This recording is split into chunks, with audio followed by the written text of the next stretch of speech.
안녕하십니까, 팟캐비입니다. 계속해서 책의 원고를 읽어 나가겠습니다. 그 다음에 이어지는 내용은 소크라테스와 플라톤 아리스토텔레스 사이에 있는 내용인데 지금 보시는 이 내용이죠. 철학이라는 것이 뭔가 연구를 하고 뭔가 올바르게 생각을 하려고 하는 노력, 이 정도로 말을 할 수 있습니다. 그래서 뭔가 올바르게 생각하려고 하는 노력의 본성이 무엇인가, 그것을 이야기를 할 수가 있겠죠. 올바르게 생각하려고 하는 노력의 본성은 유식한 것이 아니다. 그래서 이 말을 하게 되는 겁니다. 많이 안다는 것은 나쁘지 않지만, 그리고 이것저것 조금이라도 더 많이 아는 것이 무식한 것보다는 훨씬 낫긴 해요. 그런데 이렇게 아는 것, 특히 지식으로서 아는 것, 여기에 굉장히 집중을 하면 여러분들이 여기에 관심이 있을지 모르겠는데 이 지적인 대화라는 것이 안 됩니다. 나는 지적인 대화 이런 거에 관심이 없어요. 그런 분들한테는 뭐 이게 중요하진 않겠습니다만, 제 경험으로는 조금 사회적으로 성공한 사람들, 그래서 내가 그분들하고 친하면은 나에게 여러 가지 좋은 기회가 생길 수 있는 그런 분들, 힘도 있고 돈도 있고 아는 것도 많고 의사결정에 있어서 큰 영향력을 발휘할 수 있고, 이런 분들과 만나서 이야기를 하다 보면 이것이 많이 필요해집니다. 한마디로 말해서 돈도 없고 백도 없는 나 같은 사람이 뭔가 영향력 있는 사람을 만나서 이야기를 하면서 좋은 대화를 이끌고, 그럼으로써 그 사람과 서로 어떤 식으로든 협력할 수 있는 그런 방식으로 관계를 발전하려고 하면 지적 대화가 이루어져야 되는데, 여기에서 이 지식에 집중해서 내가 아는 것만 주구장창 늘어놓고 이야기를 하는 것, 이거 굉장히 위험해요. 세상에는 똑똑하고 많이 아는 사람 많거든요. 그 다음에 내가 이쪽을 안다고 하면 또 다른 사람들은 저쪽을 더 많이 알고 있습니다. 근데 내가 아는 것에 대해서 즉 주구장창 대단히 많이 뭐 자부심을 가지든 어떻든 간에 쭉 이야기를 하면 대체로 좋은 대화가 안 됩니다. 왜 좋은 대화가 안 되냐면, 간단하게 말하면 이거예요. 그 사람이 듣고 싶어 하는 이야기를 내가 하는 것이 아닌 거죠. 지적인 대화가 되려면 좋은 대화가 되어야 되고, 그 사람이 묻는 것에 대해서 말을 해야 됩니다. 모르면 어떻게 되냐? 지적인 대화를 하기 위해서 필요한 것은 내가 모르는 것에 대해서 모른다고 말할 수 있어야 돼요. 그 대단하게 어려운 건 아니거든요. 교수가 학술 대회에 나가서 모른다고 말하는 것조차도 때로는 필요한데, 너 이런 것에 대해서 어떻게 생각해요?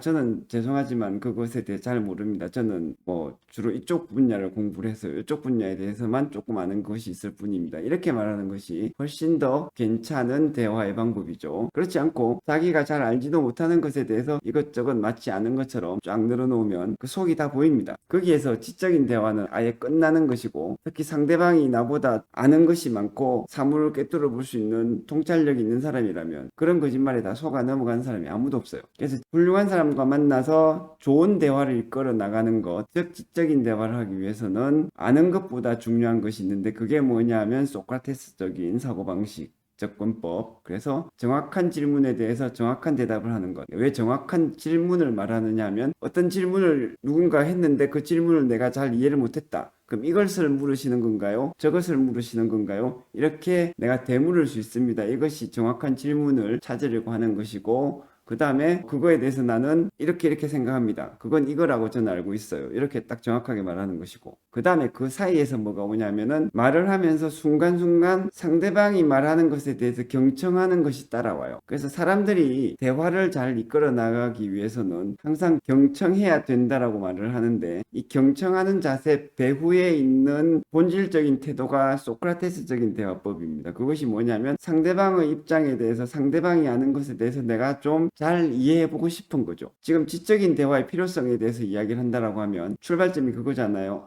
저 훌륭한 사람 있다. 내가 그 사람과 이야기를 좀 해보고 싶다. 굳이 뭐 그 이야기를 잘해가지고 그 사람과 뭐 대단히 인맥이 생기는 거 아니더라도 훌륭한 사람 있으면 잘 대화를 해보고 싶다. 그때 이루어지는 대화가 지적인 대화인데, 당연하게도 그러면은 그런 태도가 따라옵니다. 그런 대화가 따라오는 것이죠. 소크라테스적인 대화가 따라옵니다. 상대방이 아는 것에 대해서 내가 진짜 궁금해가지고 잘 이해하려고 이렇게 생각해보고 저렇게 생각해보고, 이 말이 이 말이면 이렇게 되는 것인가요? 이렇게 물어보고, 그것을 해야 되는 것인데, 그것이 소크라테스 철학의 핵심이고, 또 이 장을 읽으면서 그것을 다시 이야기한다라면 똑같은 이야기를 중언부언하는 것은 좋지 않으니까, 소크라테스적인 대화법이 일상적인 지적인 대화에서도 그대로 이어지는 것이다. 그대로 활용 가능한 것이다. 이렇게 말을 할 수 있겠습니다. 그래서 그 이야기를 하기 위해서 비유를 하나 드는데, 우리 우리나라에서 유명한 실패한 영화죠. 성냥팔이 소녀의 재림. 사실 제가 영화계 쪽에 있는 관계자들을 만나서 이야기를 해보니 이 영화만 실패한 것이 아니에요. 제가 들은 바로는 물론 몇 년 전 이야기입니다. OTT 경쟁이 치열해지기 전에 한 5, 6년 전, 한 7, 8년 전까지도 가겠네요. 그때까지 이야기인데 우리나라에서 만들어지는 영화의 90%가 상영관에서 상영할 기회를 못 얻는다고 그래요. 그 다음에 상영할 기회를 얻은 상영작 중에서 근 10%만이 어느 정도 성공을 한다고 그럽니다. 그것이 무엇을 이야기하느냐? 어느 정도 대중들로부터 호응을 받고 성공을 하는 영화는 100개 중에 하나란 이야기. 그만큼 99개는 실패를 하고 많은 영화들이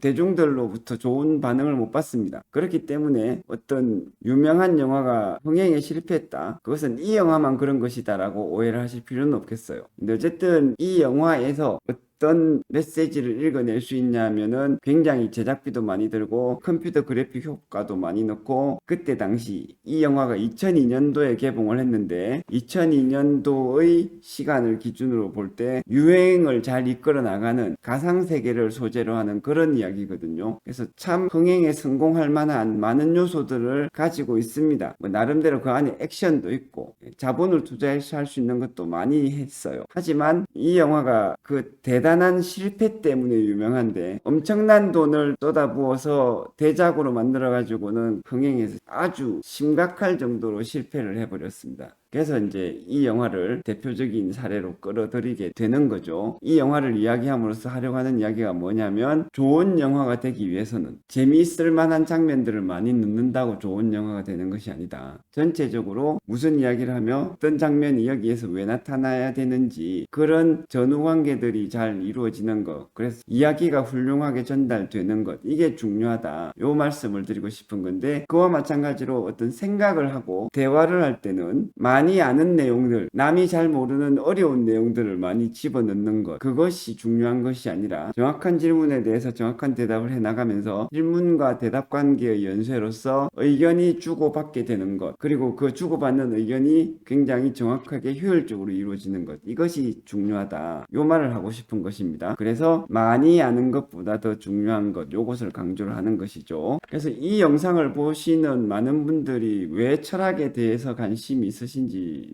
좀 다를 수가 있겠는데 철학이란 무엇인지를 대학교에서 정석적으로 배운 입장에서 말을 하자면 철학에 대해서 관심을 가져야 되는 이유는 간단히 말하면 지식 때문이 아니라 지혜 때문이죠. 삶을 꿰뚫어 보는 지혜, 이런 것도 지혜일 수 있으나 그런 지혜는 또 아무나 쉽게 가질 수 없을 수도 있습니다. 그래서 철학 공부를 통해서 조금 작은 지혜라도 가진다고 한다면 그때 가질 수 있는 지혜가 뭐냐면 내 생각을 잘 해나가는 그런 능력을 얻는 것. 새로운 지식을 얻는다고 하더라도 그 지식을 내가 요모조모 따져서 얻을 수 있는 것. 그런 능력. 그것이 철학에서 공부하려고 하는 작은 지혜이고 작은 지혜일지 큰 지혜일지 그건 또 관점에 따라서 다를 수 있겠습니다만 어쨌든 그런 지혜. 그것이 철학 공부를 하는 이유예요. 그래서 철학은 많은 지식을 외우는 학문이 아니라 생각에 대해서 생각하는 학문입니다. 그래서 아무것도 모르고도 지적인 대화를 이끌어 나갈 수 있는 것. 그런 사람이 있으면 그게 철학적 사고력이 뛰어난 거예요. 대표적인 사람이 누구냐면 철학사책에서 나오는 것처럼 소크라테스죠. 그래서 소크라테스가 무슨 이야기 했냐면 그 이야기가 중요합니다. 나는 정말 아무것도 아는 것이 없는데 많이 안다고 하는 사람들을 많이 만나보니 그 사람들도 아는 것이 없었고 게다가 그 사람들은 자기가 아무것도 모른다는 것조차 모르더라. 그런데 나도 역시 아무것도 아는 것은 없지만 내가 아무것도 모른다는 그 사실 자체는 그 정도는 내가 알고 있어서 그 사람들보다 조금 나은 것 같다. 이런 이야기를 했습니다. 이 책에서도 그 이야기를 했죠. 소크라테스 철학을 강의하는 많은 교수님들이 그 이야기를 강조하는데 그것이 지혜와 연관되기 때문이고 철학의 본성과 연관되기 때문입니다. 그래서 그런 식으로 지적 대화가 지혜와 연관이 있고요. 이 지혜가 어떻게 연관이 되냐면 또 다른 식으로 생각이나 대화에서 핵심을 찌르는 것, 이것을 가리켜서 흔히 통찰이라고도 하죠. 통찰. 요것이 다 연관이 됩니다. 그래서 이것의 중요성을 이런 식으로 약간 전쟁의 기술에도 비유를 해봤습니다. 그 다음에 소크라테스 철학을 잘 이해해야 되는 또 다른 중요한 이유는 플라톤과 아리스토텔레스를 쉽게 쉽게 이해하기 위한 것이죠. 플라톤과 아리스토텔레스는 서양 철학을 이해하는 데 있어서 굉장히 중요합니다. 가장 중요하다라고 할 수가 있죠. 근데 이 내용이 굉장히 잘 공부하기가 힘들어요. 그래서 철학을 업으로 하지 않는 분들은 그럼에도 불구하고 서양 철학을 이해하기 위해서는 플라톤과 소크라테스를 어느 정도는 알아야 되는데, 이것을 쉽게 하기 위해서 소크라테스와 연관성 속에서 이해를 하시는 것이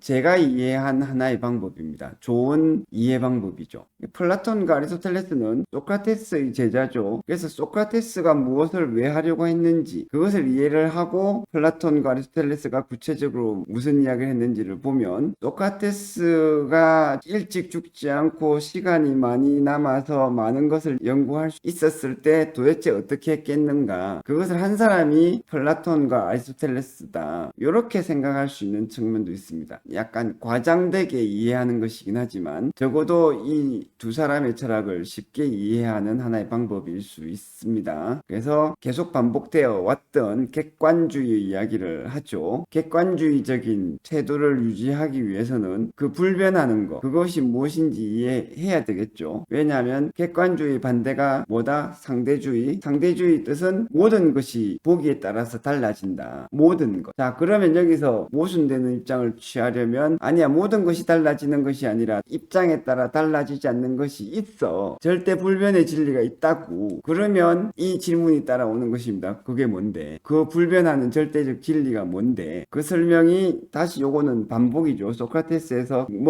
그 자체. 그래서 이것이 추상적인 것이고 보편적인 것, 이런 특징을 가지고 있습니다. 보편적인 것이니까 어디서나 일치하는 것, 어디에서나 그런 것. 그래서 상대적이지 않은 것이 되겠어요. 보편적이라는 말과 상대주의 내지는 객관주의, 절대주의 등의 맥락 속에서 보편적인 것이라는 요 단어를 이해하는 것이 방금의 초점입니다. 요 사이에서는 그래서 소크라테스와 플라톤, 아리스토텔레스 철학이 하버마스, 자클, 라강, 데리다, 푸코 이런 유명한 현대 철학자들보다 더 중요하다, 요 이야기를 설득을 하기 위해서 하고 있는 것이죠. 여러분들은 이 사람들을 알지 모르겠는데 이 사람들은 시간이 지나면서 인기도가 바뀌어요. 1990년대쯤에는 하버마스 이 사람 유명했는데 지금은 별로 유명하지 않은 느낌도 좀 들고, 어쩌면 여러분들 중에는 이 하버마스라는 철학자 이름을 전혀 모르는 사람도 있을 겁니다. 하지만 플라톤, 아리스토텔레스는 영구불변한 서양 철학자라고 보실 수가 있죠. 그래서 이 플라톤과 아리스토텔레스 철학이 왜 중요하냐, 어떤 점에서 그렇게 이야기를 할 때 장황하게 설명하지 않고 한눈에 딱 보이도록 어떻게 좀 설명할 수 있는 방법이 없을까? 그래서 제가 생각해낸 방식이 요거예요. 산맥에 비유하는 것이다. 요 산맥 지도가 좀 잘못되었다, 요런 이제 이야기도 있던데, 좀 잘 되었던 잘못되었던 간에 지리학적으로는 중요하겠으나 이 지도를 가지고 철학의 중요성에 대해서 말하려고 하는 바는, 우리가 한반도를 볼 때 많은 산들이 백두대간 요 중심적인 산맥에서 갈라져 나오듯이 요 중심적인 산맥, 이 산맥이 뭐에 해당되냐면 플라톤, 아리스토텔레스 철학에 해당되고, 이 여기에서 갈라져 나온 여러 가지 산맥들이나 작은 산들, 이런 산들이 그 이후에 여러 유명한 철학자들의 사상과 같다, 이렇게 비유할 수 있습니다. 그래서 이 전체 지형을 이해하려면 요 산맥을 먼저 알고 이런 것들을 알아야지 세계적으로 이해할 듯이, 마찬가지로 전체적인 서양 철학의 흐름을 이해를 하려면 플라톤, 아리스토텔레스를 충분히 이해를 하고 거기에서 다른 철학자들의 생각이 어떻게 관련이 되는지 요것을 이해를 해야 돼요. 그래야지 단편적인 지식으로서 철학자 누가 뭐 이렇게 이야기를 했다더라, 그렇게 아는 것이 아니라, 그런 지식은 철학과 좀